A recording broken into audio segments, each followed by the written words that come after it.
Good morning. आज हम solution के एक नया टॉपिक पढ़ने वाले हैं जिसका नाम है सोल्युबिलिटी। उसको हिंदी में बोलते हैं विलेयता। तो विलेयता का मतलब क्या होता है समझ लिया जाए। देखिए 100 ग्राम या 100 ml कोई सोलूट है यानी कि विलायक है, सॉल्वेंट है, उसमें अधिक से अधिक कितना विलेय यानी कितना सॉलिड डाला जाए वो संतृप्त विलयन बन जाए, वही कहलाता है विलेयता। जैसे मान लीजिए हम वाटर ही लेते हैं, इतना ml वाटर लिए, 100 ml वाटर लिए, उसमें ग्राम में कितने विलेय की मात्रा यानी कि शुगर की मात्रा डालेंगे को चीनी और पानी का मिश्रण जो है वो अच्छा से मिक्स हो जाए यानी कि संतृप्त विलयन में बन जाए। अब संतृप्त विलयन और संतृप्त विलयन वो हालांकि बाद में बताएंगे उसको वो क्या होता है क्या नहीं होता है, इसके बाद ही बताएंगे। तो पहले इसकी डिफिनेशन के बारे में बात कर लिया जाए। और हाँ, इसमें क्या होता है कि टेम्परेचर जो होता है वो निश्चित होता है यानी कि फिक्स टेम्परेचर पे प्रक्रिया होना चाहिए। अब इसके डिफिनेशन के बात कर लेते हैं कि निश्चित टेम्परेचर पर संतृप्त विलयन बनाने के लिए 100 ग्राम या 100 ml विलायक में उपस्थित विलेय की मात्रा को हम विलेयता कहते हैं। समझ में आई। अब देखिए इसमें नया वर्ड है संतृप्त, सैचुरेटेड सॉल्यूशन, संतृप्त विलयन।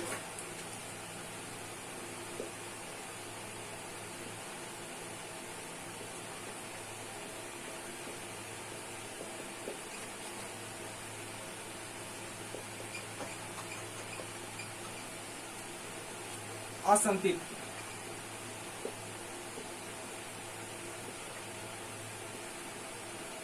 विलयन, इसको बोलते हैं अनसैचुरेटेड।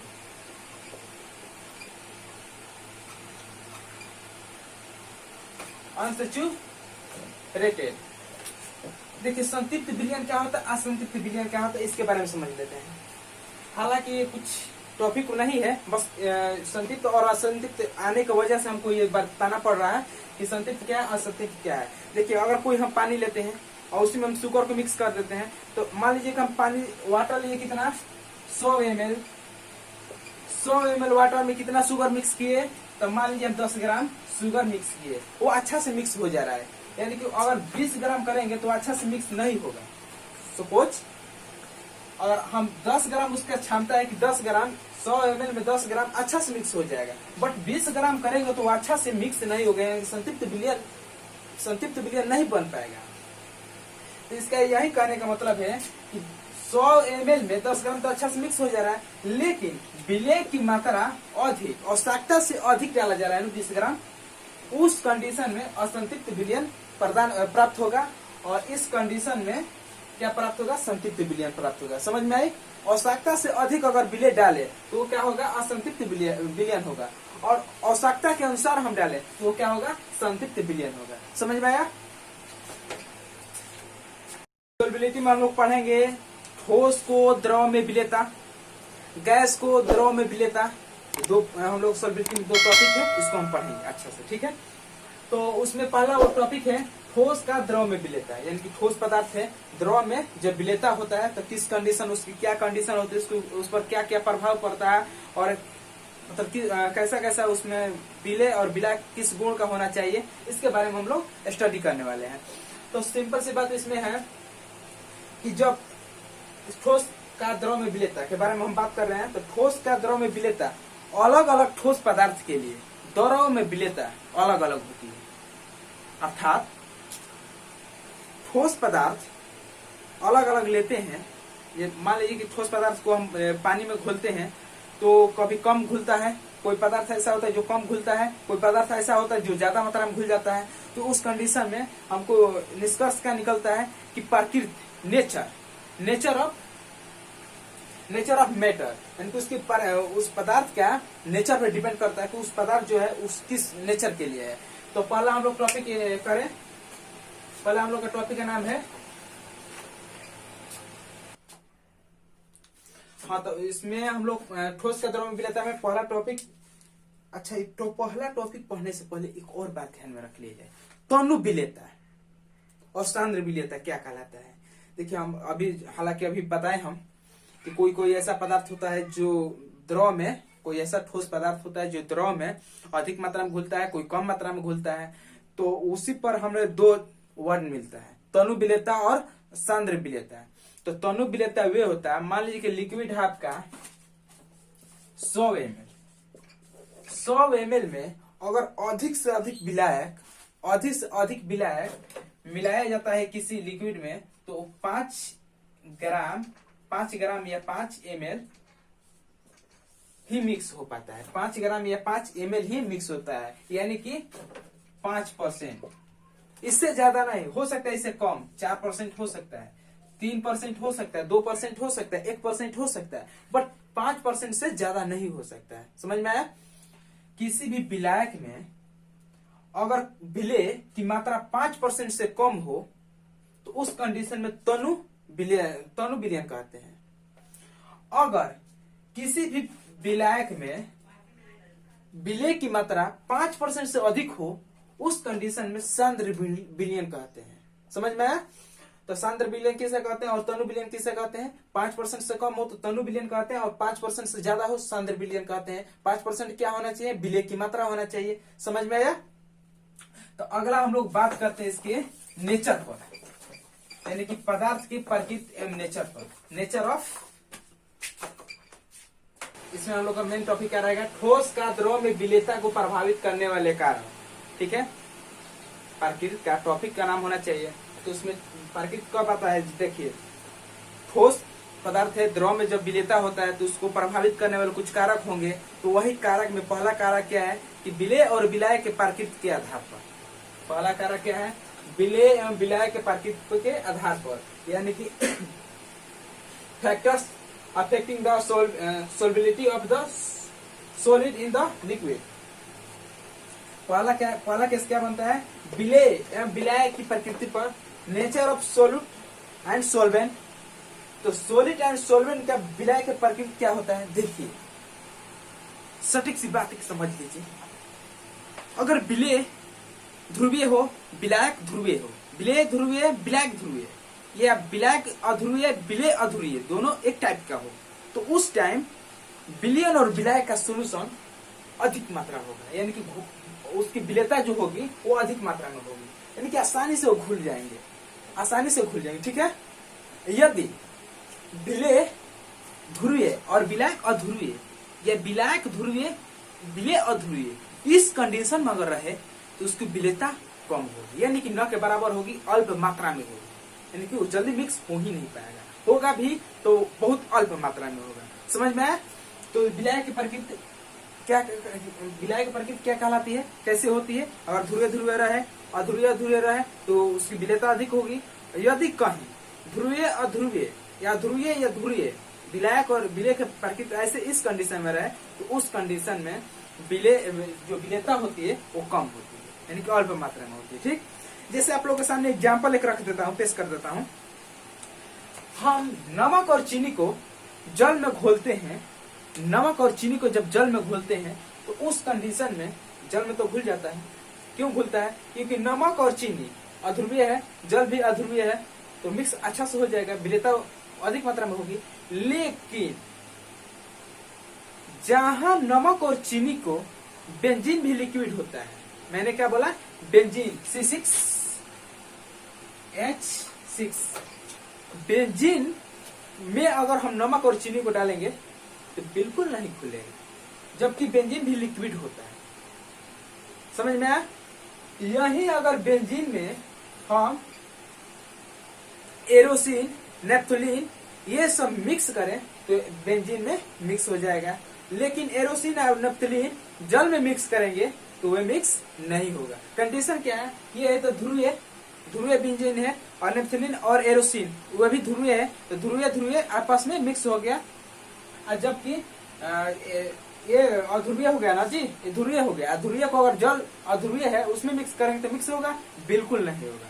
कंडीशन समझ गए ये क्यों होता है? एग्जाम्पल में लिख लीजिएगा, NaCl को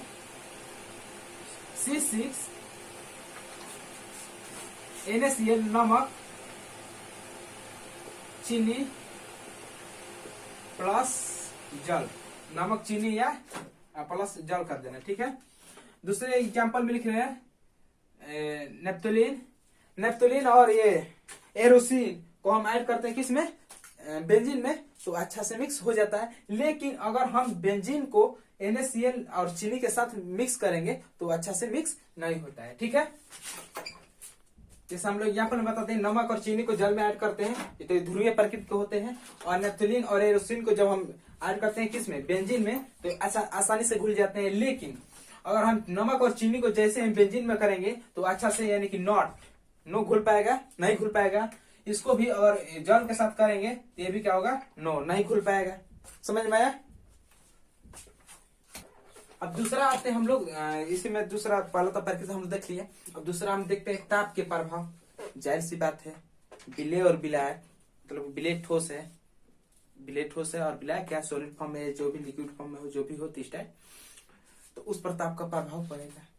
लिक्विड है जी, तो लिक्विड पर ताप का प्रभाव पड़ेगा। जब लिक्विड पर ताप का प्रभाव पड़ेगा तो किस कंडीशन में पड़ेगा, उस पर हम लोग अब बात करेंगे। देखिए, कुछ ऐसा विलेय होते हैं जो लिक्विड फॉर्म में जाने के बाद उष्मा उत्सर्जित करते हैं। जैसे बात कर लेते हैं चूना पानी का। चूना को जैसे ही पानी में डालेंगे तो हीट होने लगती है, उष्मा उत्सर्जित होने लगता है, उसे हम ऊष्माक्षेपी बोलते हैं। वही बात करते हैं ऊष्माशोषी का। नमक को अगर पानी में मिक्स करते हैं, नमक को पानी में जब मिक्स करते हैं तो उसमें क्या देखेंगे, ठंडापन फील होगा। वही चीनी को भी पानी में मिक्स करेंगे तो ठंडापन फील होगा।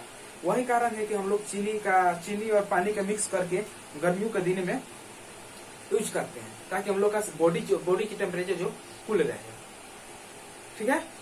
तो वही बात है कि जब ऊष्मा छेपी हो,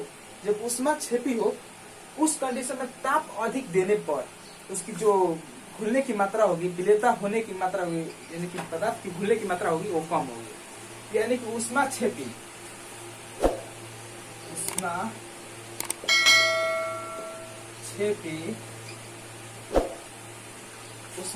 होने पर क्या होगी, ऊष्मा छेपी हो, एक मिनट रुकिए,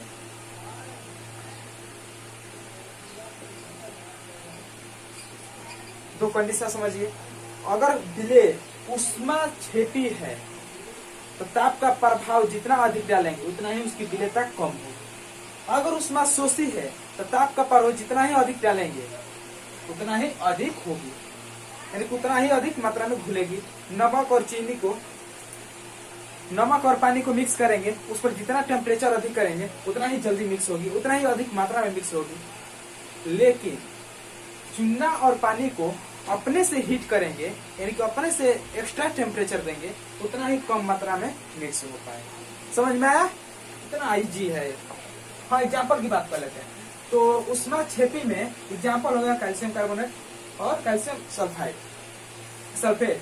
उसके बाद ये ऊष्मा शोषी में एग्जाम्पल आ जाता है आपका NaCl, सोडियम नाइट्रेट, दूसरा NH3Cl, अमोनिया क्लोराइड। समझ में आया? बिल्कुल। दाब, तीसरा कंडीशन आता है दाब। ठोस का द्रव में जब मिक्स होता है तो उस पर दाब का प्रभाव पड़ता है या नहीं, उस पर हम लोग बात करेंगे। तो सिंपल सी बात है, आप खुद सोचिए कि ठोस है, द्रव है, उस पर कितना भी दाब लगाएं, दाब लगाने से उसकी मात्रा घटेगी बढ़ेगी? दाब लगाने से उसकी मात्रा घटेगी बढ़ेगी? बिल्कुल नहीं। यानी कि घुलने की मात्रा घटेगी बढ़ेगी? बिल्कुल नहीं। विलेयता घटेगा बढ़ेगा? बिल्कुल नहीं।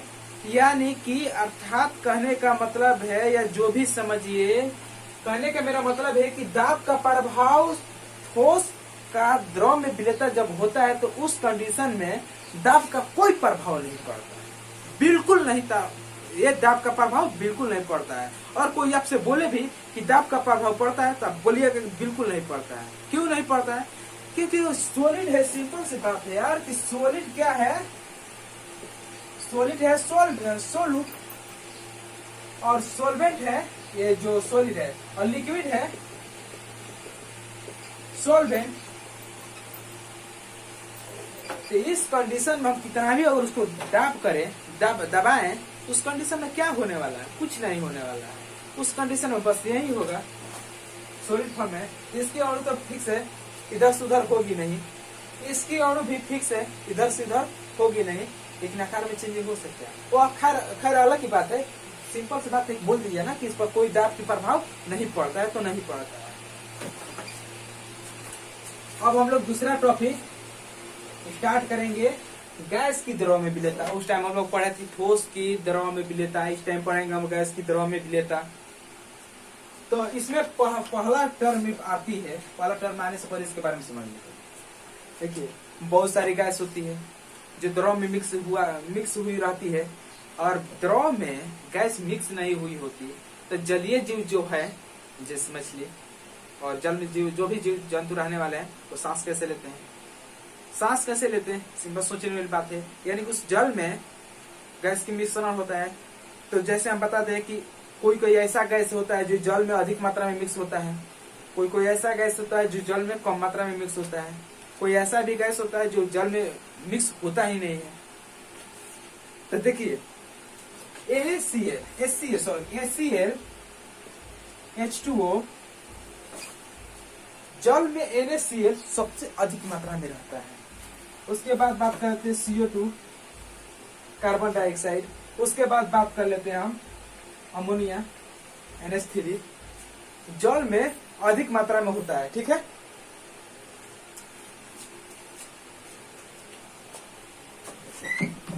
जल में अधिक मात्रा में ये सब घुला रहता है, लेकिन यहीं पे बात किया जाए hydrogen H2, O2, nitrogen N2, ये क्या होता है, इसके अपेक्षा जल में एक कम मात्रा में घुला रहता है। ठीक है, क्योंकि इसकी वही प्रक्रिया है, यानी कि ध्रुवीय अध्रुवीय वाला ही प्रक्रिया इसमें भी लागू होगा। अगर ध्रुवीय विलेय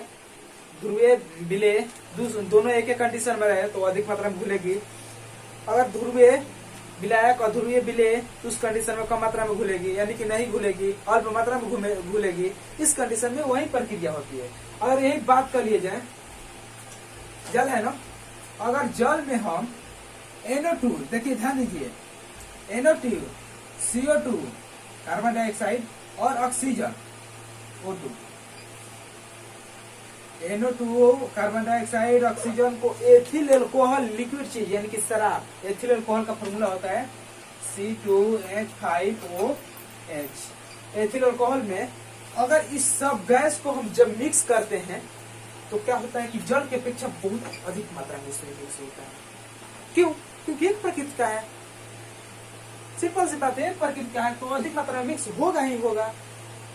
समझ में आया? हाँ, तो यही बात है, गैस की प्रकृति यही है। उसके बाद अगला टॉपिक हम लोग बात करते हैं टेम्परेचर, गैस की टेम्परेचर पर बात करते हैं। तो इस पर हम लोग ताप का प्रभाव टेम्परेचर पर हम बात कर लेते हैं। गैस के विलय के प्रकृति को तो हम बात कर लिए, टेम्परेचर भी बात कर लेते हैं। देखिए टेम्परेचर क्या होता है। यदि विलय या विलायक दोनों मिक्स होने के बाद उष्मा छेपी अगर दे रहा है, मतलब उसमें से उष्मा उत्सर्जित कर रहा है, तो उस कंडीशन में अगर ताप बढ़ाने पर ला सतेलिया बता रखे थे, ला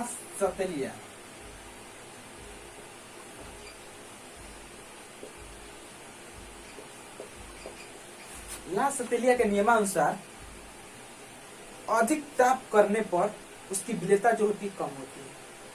अगर वही उष्मा शोषी हो